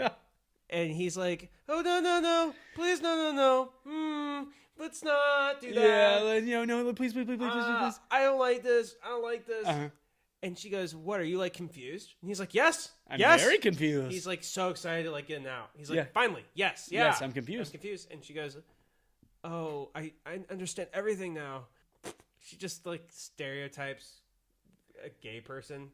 Yeah. To their and he's like, "Whoa!" Okay, first of all, if I'm Zac Efron, I'm taking this excuse 100%. Oh, 100%. Why would you not? Yeah, I have no idea. He goes, whoa, I'm not gay though. Wait, she okay. Just left the door open. That just leaves the door. If I was sitting there and my daughter is trying to lioness me, I'd be like, "Yeah, no, I'm gay." Yeah, you know what? Actually, you're absolutely right. You've cracked the case. There it is. Figured it out. And Figured it out. He hits her with like this other thing, no, I'm just in love with somebody else. She goes like, "What's her name?" It's like this weird interrogation between the two. Yeah. And then he's basically like, "It's another girl from another school. I've just been in love with her." And she goes, "You better tell your girlfriend to keep a close eye on you." And then she roars at him again. One more time. She goes, ah. Which is such a weird ender to that conversation. Yeah, literally just being like, "Hey, I'm gonna be like frank with you here. I am in love with somebody else. I have a girlfriend, and I'm in love with her, and I can't do this with you. So therefore, can we pause whatever's happening or completely end whatever's happening? And I hope that you respect that." Yeah. You better tell your girlfriend about her. You better watch out or suck your fucking dick. Goofy laughs. Oh, gosh. Oh. After a seductive conversation in Elvish, Ned and Jane go back to his house for a romance, but they find Mark's party completely out of control with hundreds of kids everywhere. Scarlett is also there looking for Alex, and Mark's feelings for her are so strong that he can't control himself, and he tries to kiss her in front of all of the kids. Scarlett is appalled and slaps him, and then runs away with Mark following her, shouting that he's her husband and the father of her children. Maggie and her friends all see this and are disgusted, understandably so, especially Maggie, because Mark had told her he was in love with someone secret, and now she sees him trying to kiss her own mother. Mark and Scarlett are watching Alex and Nicole make out, but they're like watching, and they're having like a good conversation. It's like, "Wow," Scarlett's like, "You're so good for my son. Like, I'm so glad that you're friends with him." And he's like, "Dude, this is like the most opportune time to try to kiss this mom while she thinks that I'm 17 years old." Yeah. And then she's like, hey, stop that. And then she slaps him, understandably so. And then everyone else is mad at him. Yeah, because it's like you try to kiss your mom. Yeah. Like you try to kiss like a mom, and it's like two people's mom that's here. It's one thing to try to kiss a mom that the kids aren't there. Maybe you're a little ballsy. Even that, but no. And then she runs off. Yeah, and he's like, wait, no, wait, hold on, I'm the father of your children. So yeah, that's basically what happens there. I mean, this is sad too because Jane comes in, aka Miss Masterson, with Ned, and how the party gets broken up is, I mean, the principal of the school just walked into the high school party. Yep. That would let if I was in high school, I'd be like, oh yeah, see ya, I'm out immediately. And she looks at Ned and she's like, this is why I don't do this shit. This is the reason I don't like date parents. Exactly. And so, a little heartbreaking moment. So everyone's shit's getting wrecked, kind of over it again. Like everyone's lost their love interest basically, except for fucking Alex. He hasn't done anything wrong in this. His not mom yet. has been hit on this whole movie. Yeah, by his best friend. And he just deserves. He's been bullied so much. He deserves to get with the cute girl. He's been taped. The next morning, cleaning up after the chaos of the party, Ned reminds Mark that the hearing for Mike O'Donnell's final divorce decree with Scarlett is in 20 minutes, and they rush to the courtroom. Ned pretends to be Mike's lawyer, and they're being thrown out when Mark says he's there to read a letter that Mike has written to his wife.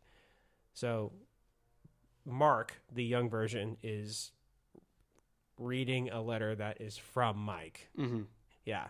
Scarlett agrees to hear the letter, and Mark reads it with emotional power in his voice that astonishes her. Plus, details about their courtship that only her husband could have known. Mark finishes by saying that since he sees that she doesn't want him in her life anymore, he's content to let her go because he loves her so much. After Mark finishes and is forced to leave the courtroom, Scarlett picks up the letter and discovers it's just a piece of paper with directions to the courthouse on it. Mark wasn't reading a letter at all, but somehow knew all the things he had told her. She asked for the divorce decree to be postponed. As a 12-year-old watching this movie, I was still even like, I got like tears in my eyes. I watched it again this used to be one of my comfort movies growing up. Yeah. I had it on DVD and I used to play it on my PlayStation. I've watched this movie so many times. I watched it again probably for like the 10th time, like this week. Ned walks in. Yeah. And he's trying to like stop the whole thing. And he's like, Ned, you need to help me. And Ned tries to, and he flubs it. And they're like, get the fuck out of my courtroom. Yeah, you're not real. And then Mark's like, no, I've got a letter from Mike. And then gives that speech, which was so riveting. And he like sets it down. He's like, that's it. Sets down the letter. He's like walking off, and it's in slow motion. And The Greatest by Cat Power's playing. It's just like, it's such a gut punch, that song. Mm-hmm. When it starts playing, man, like I get sad. I know what you're talking about. Like he looks back at her and she's looking at him, and you could just tell he's like distraught. Yeah. He's like, I just did it. I've just lost this whole thing. And his wife is like looking at him like just like shocked. Like it's like almost if she notices. She realizes like, fuck, is that Mike? Yeah. Oh fuck, is that Mike? And she goes over and looks at that note. She sees it's only directions, and she's like literally like, we're not doing this anymore. Yeah, let's not do this. Can we postpone it, basically? Because, like, as I would, too, I'd be like, holy shit. Am I real right now? Is this for real? Destroyed me when I was 12. Mark tries to forget about Scarlett and concentrates on basketball. Because winning the scholarship and going to college seems to be the only thing he has left for himself. On the day of the championship game where Mark and Alex are playing, Scarlett is looking at her high school yearbook and realizes that Mark doesn't just look similar to her husband at 17. He looks exactly the same. Whoa, crazy. Then Maggie reminds Scarlett she's supposed to drive her to the game, and Scarlett stays to watch. The funny part about this game, there's also a scout at this game as well from Ohio State. But this is again where we just jump into like what's going on with the basketball scene at this school. Like what's like Yeah, how Because- much pool do they have? Because they don't really. It doesn't seem as if they have any other college potential in Yeah. the people that they're playing He or the just- people they're playing with. Yeah. And then Ned shows up to the game. He's trying to get Principal Masterson back, and he's like basically he walks up to the stands and she's up there and he's like, hey, like I want you back, like let's do this thing. And she's like, hey, I can't be seen with you. And he's wearing the cloak of invisibility. And she like does that face again where she's like, oh, okay. And it's like, dude, my boy Ned. Dude, the Riz on Ned with Dude. the invisibility cloak is sick. Incredible. Yeah. Incredible. As the game is about to start, Mark sees Scarlett in the bleachers. He blows her a kiss using a gesture identical to the one Mike had used in 1989 when he was playing in the same exact championship game and saw her standing by the bleachers.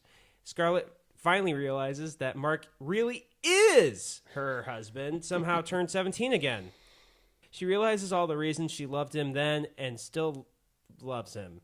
But she knows she can't possibly make her life together with a 17-year-old boy. Facts.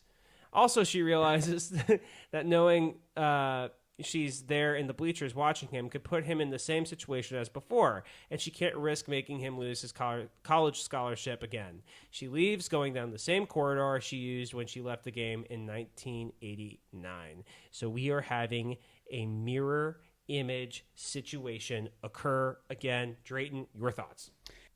When he leaves the game this time. So obviously he decides to leave because that's what he's going to do. It's the same exact mirror situation of the game in 1989. He's going to leave the game. Instead of passing to a teammate, he picks up the ball, travels across the court, and hands the ball to his son and says some shit like, "It's your time now." And That's exactly what he pass says. the ball to a teammate, you motherfucker, please. And also, I love the ref in this one because he just goes, travel? Like, fucking, really? You just did that? He follows her back into the tunnel, Yeah. and he turns back into 37-year-old Mike, and she's like, oh, yeah, that is him. Matthew Perry is back. And the difference between Zac Efron and Matthew Perry, it's just, it's not good. It's not the, It's stunning. they definitely could have chosen an actor that looked like Zac Efron. Yeah, literally, just like any, because he's not like acting a shit ton in that movie at all. No. Like he's in it, obviously, but They could have like, chosen, didn't have to choose like a good actor for this role. No, exactly. And it just ends. Well, he says, one thing that he does say is, I know I've been in a bad mood for the past 20 years, but I will make it up to you. Dude, That's a long time. to be married to somebody for 20 years and they're just like, hey, in my prime, I was in the best of moods. I had everything going for me. From when we got married till now, I have been in the worst mood. Hey, I know we're going through a divorce, Yeah. but I have been in a bad mood for the past 20 years. But we're going to make this work because I'm happy in this relationship. Listen, man. What are you doing? Like, what are you doing? Yeah. A few days later, Mike goes to Ned's house to get his stuff and return his key. He finds Ned in bed with Jane. Let's fucking go. Both of them wearing elf ears. Let's fucking go again, Part 2. Mike thanks Ned for all he's done, and Ned gives Mike a parting gift, a whistle for his new job, because he's a coach. Yeah, don't blow it. Because Jane has made Mike the new coach of the high school basketball team. So this is all well and good. This is like a nice, tidy wrap up, but except for the big problem, which is like what happened. Like, does this school just like forget about Mark? Yeah, what happened to Mark? Yeah, no, like especially like in the Jane and Ned relationship, because like Jane will, if they ever like think about getting married or anything like that, she'll be like, "Oh, where's your kid? Yeah, where's your child? Where's your child that attended my high school? Hey, little bitch, where's your child? Hey, where's your boy? Hey, where's your little boy, guy? little Where's your bitch little child? boy? Hey, little bitch. Hey, where's your little boy?" And then on top of that, like Alex is just like, yo, my best friend's gone now. Yeah, Alex. Yeah. Literally, like everyone. I came to this realization, and I was like, wait. Does either everyone in his life knows about Mark? Either they all know about. So I actually changed into a 17-year-old boy. Yeah. Our daughter tried to make out with me, and blah blah blah. All this, and everyone is just like, okay, that's crazy, but cool. Or either half know about it, or no one knows about it. Yeah. Either way, it's just fucking weird. And the fact that they didn't even like talk about if like who knows? Yeah. No one fucking know? That's so weird to me. And it's also just like, it's just bizarre. The whole thing is bizarre at the end because it's just the biggest like cliffhanger of all time. But you know what? The movie ends that way. That's how it goes, I guess. It does end with like Ned, like, Mike is walking out for his new job as head basketball coach at Hayden High School, and Ned does the love you, and then Mike finally responds with the love you too. This movie immediately gets even cooler because the credits are super sick. That's what I was gonna talk about that too. That's just a super sick credit scene. It's like all of them in high school, like all the directors, producers, like director, producers, editors, cast, all their high school photos. It's like Zac Efron, just a picture of him now. Just so good, dude. Yeah, dude. It was like such a like nice way to tie it all together. The soundtrack's amazing on this thing. Everyone's just having such a great time. Yeah, I don't know. It was a good. I took away from it as this was a pretty good movie. But hey, one thing we did want to add to this podcast is awards. These awards include the best performance in the movie, yes, the worst performance in the movie, and a random superlative we came up with ourselves. Yes. So I'm actually hitting you with a last-minute change for best performance because I had someone in mind. Oh, shit. Okay. But I'm going to go this route because I feel like it's just too well-deserved. I'm going to give Zac Efron best performance. And yes, you might be thinking, oh, that's a little generic. He's like the lead. Yeah, but like this is a kid that just comes off of High School Musical. And now he has to act like a 37-year-old dad. Yeah. And he does such a great, fantastic job, dude. So convincing. In a way, save a couple performances. He kind of carried this movie. Yeah, in a way. Absolutely. This probably wouldn't have been one of my favorite movies if he wasn't one of the ones acting. Yeah. I probably would have never watched it growing up if he wasn't one of the ones acting. Yeah, he presents everything so well. I'm just constantly impressed with it, and I feel like honestly, I feel like I should put a little bit more respect on his name, just in general. As hey, that's enough respect right there. Yeah. That's enough respect. Amazing choice. I think it's a great choice. Thank you. My choice for best performance is Thomas Lennon. Yeah, I saw this one coming. Playing Ned. Yeah. Dude, my God. Every time he's on screen, he's funny. Like he's hilarious. Like he's never, and the way he delivers his lines too, it's not like they've written lines for him that are just funny. The way he delivers it.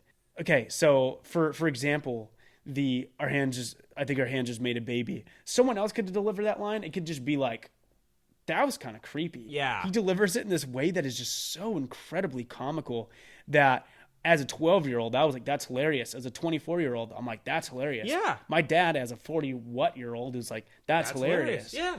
No, dude, he absolutely, fantastic in this movie. Fucking fantastic, An amazing pick by you. Okay. You get worst performance. You get the first one. I get the first pick, and I want to go a little bit crazy here, though. Okay. I'm gonna choose one I don't think you expected. And let me preface this choice for worst performance. This person, I don't think that they are a bad actor or actress. I don't think that they played this part terribly. I just think that they were given bad lines and a bad character and just they were given no substance. at all whatsoever, and it was very disappointing. And that person is Leslie Mann. Whoa! Scarlet. The I'm appalled. Character of Scarlet. I'm appalled. The character of Scarlet, it was just, she seemed uncomfortable like the whole movie. She is very awkward. She lets people push her around this whole time. And it's not, this isn't even more about the performance. I think this might be more of like the character itself. She is pushed around the whole time. She lets her friend Naomi dictate what she does as a single woman. She's basically conflicted this whole movie about this fucking 17-year-old. And at the end of the movie, it's just that there just wasn't much from the character itself. Not Leslie Mann. Not the performance. Leslie Mann, hey. Hey, Leslie Mann. Hey, man. Hey, man. I love you. You're a great actress. The all-encompassing idea of Scarlet herself, I just didn't like. I didn't enjoy it. Every time Scarlet, the character, was on screen, I was like, I'm not really enjoying this. Drayden, Let's hear it, Jack. I couldn't disagree with you more. I couldn't disagree with you more. I loved her in this movie. I thought she killed it. I thought she was like perfect, like the perfect, like, I thought she did a nice job balancing between likable and hateable. My worst performance, very decorated actor, Matthew Perry. I thought he sucked. I agree with you. I think he didn't do a good job. I thought he was just obviously there to take that paycheck. And so listen, I love Matthew Perry in Friends. I love Chandler Bing. I've referenced him as Chandler Bing. I am so upset with him in this movie. He's just bad. He's just not even good. He's not even really trying. No, he's just like, oh, I'm old version Zac Efron. Yeah. Yeah. At one point he goes, I noticed this when at the beginning when he's staying at Ned's house and he's like, he walks downstairs and Ned's eating cereal. He goes, thanks for letting me stay at your house, Ned. And he says Ned as if like, oh, hey, I know that your name actually isn't Ned in real life, so I'm just going to deliver this line like, oh, I know your name isn't Ned. Yeah. Just like thanks for letting me stay at your house, Ned. And I'm like, why'd you say it like that? That's your best buddy. That's like say supposed it Ned, to be like your friend. Ned. Yeah. Random superlative. What do you got? Most likely to almost take me out of the movie. I'm giving this award to the editor. Oh. I'm giving this award to the editor of this film. Okay. Whoever thinks that it's okay to make GIF shot changes, what are you doing? I'm trying to watch this movie, and all of a sudden... Also, it was like a conversation. That is something I wanted to bring up. So, like, I was watching this movie, and I looked into some of, like, the reasons why people don't like this movie. I wanted to prepare myself for both sides. Yeah. And the continuity of this movie is apparently just out of whack. If you watch shot to shot, like, if you were to just freeze frame each shot, and you just look at where people are positioned, it's a mess. Like, you'll see things, like, move around all over the place. You'll see, like, the double take thing that they like to do, like, where he tries to make a shot, where he makes the shot again. Yeah. You're like, what's going on there? Like, This isn't, like, we're not MTV of 1940s. 100% agree. It's a mess. So the editor almost, like, made me hate this movie a couple times, and I don't want... it's, like, fucked up, so I'm not for the editor. My random superlative. Dude, I can't wait. Oh gosh, this is gonna be so stupid. Most likely to steal my heart, Principal Masterson, Melora Hardin. Ugh. Oh man. I can't even look at you right now. You threw that in as the superlative. Yeah. Most likely to steal my heart. Do we even need to get into why that's the case? I don't. Jesus, attractive man. I like it. I was 12. I was 12 and I was feeling something. To double my age, I am still feeling something. I feel more for Scarlet. The part where she's like, hey, how did you get like the new version of Halo? And he goes, I may have lied to the Make-A-Wish Foundation. And she gives him this look like, oh yeah. I was like, damn, chill out. Dude, I don't know. Melora Hardin, I give you a 10 out of 10. I give you a 100% on the Rotten Tomato. Dude, the score for what's her name? Melora Hardin. Melora Hardin's score. Melora Hardin. She's rotten no more. She is rotten no more. No, she never was.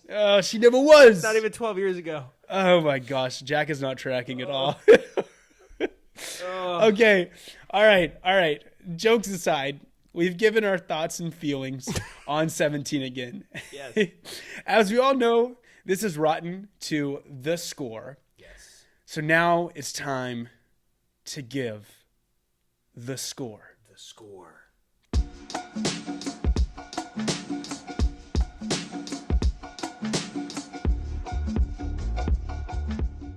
We are going to each give a separate score and average the two, and that will be the score. So, Jackie, Breaking out the old calc. what did you have? This movie is it's almost perfect for me. It really hits on everything I like. I love the cast. I think the cast does a fantastic job. I didn't really see a weak link in this. I think I think you and me kind of had to get choosy about it. Yeah, like, we kind of had to I chose Leslie Mann. Yeah, I chose Matthew Perry. Yeah. Like, these are two well-established, funny, good actor and actresses. Mm-hmm. I love the story. I love everything that's about. I love how emotionally endearing it is. I'm giving this movie a 85. 85. This is getting an 85. Shit, dude. Okay. Understandable. Obviously, this is a movie that I watched a lot growing up, and it was a comfort movie for me. Like you said, a lot of the performances were fantastic. There wasn't really a weak link in this movie, and I think that Zac Efron's performance was amazing. Thomas Lennon's performance was amazing. The story in itself was good, and there were a lot of tear-jerking moments in this movie. I think that it really did have it all. Obviously, save a few bits and pieces that are a little bit corny. Some lines in it were a little bit corny. I am going to give this movie, my score is a 67%. Oh, shit. Yeah. We're vastly different people. All right, so what's the score put together? 76. 76. That's not bad. Hey, our first Rotten No More movie. Dude. 17 again, Rotten No More. Officially. Put it in the books. 76. 76%. Honestly, that's probably Critic the score. perfect score for it. Rotten Tomatoes changed the score right now to 76%. What are you on your doing? website? What are you doing? It's 76%. Yeah. Come on. I mean, can I remind the audience of Yeah. I mean, this movie was about a man went back in time, find out what it feels like to 17. All right. Well, I appreciate whoever made it this far. It was fun reviewing 17 again. I would say so. Yeah, especially with you, my boy Jackie. Hey, look at us reviewing 17 again right Hey, now.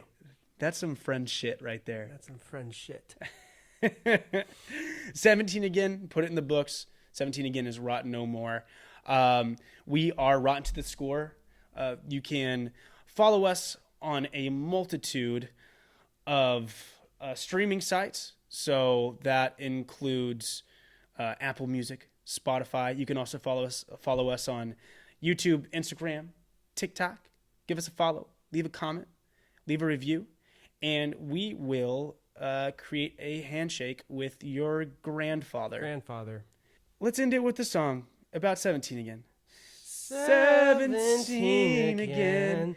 You go back in time and you meet your son and you meet your daughter and she tries to have sex with you. She's a lioness. You are a gazelle. You don't have to be divorced anymore. Thank you, guys. That's Rotten to the Score. I love you. Bye.